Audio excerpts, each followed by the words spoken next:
On a commencé il y a une dizaine de jours par un phénomène de gonflement du massif et quelques signes précurseurs.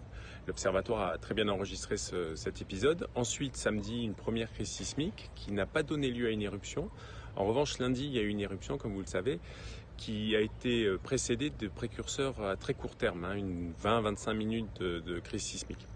Par la suite, cette éruption s'est arrêtée. Pendant 18 heures, plus rien, et reprise hier en milieu d'après-midi d'une activité géophysique forte, suivie d'une nouvelle fissure. Pendant un certain temps, un certain doute sur la présence de lave ou pas. Il y avait en tout cas un dégazage fort qui a été entendu depuis Piton de Berre. Cette nuit, classiquement, est arrivée la lave en surface. Des constats ont été faits à ce niveau-là, donc on a été rassuré de ce point de vue-là. Et ce matin, on a pu faire une première reconnaissance. Cette reconnaissance donne lieu à un certain nombre de constatations. D'abord, on a une fissure qui s'est mise en place à 1800 mètres d'altitude. Elle recoupe le Piton Madoré de juillet 2006. Cette fissure donne lieu à une première coulée de lave, enfin une grande coulée de lave qui va descendre sur à peu près 1600 mètres jusqu'à une altitude de 1300 mètres dans la zone qui a été brûlée récemment par l'incendie du début d'année.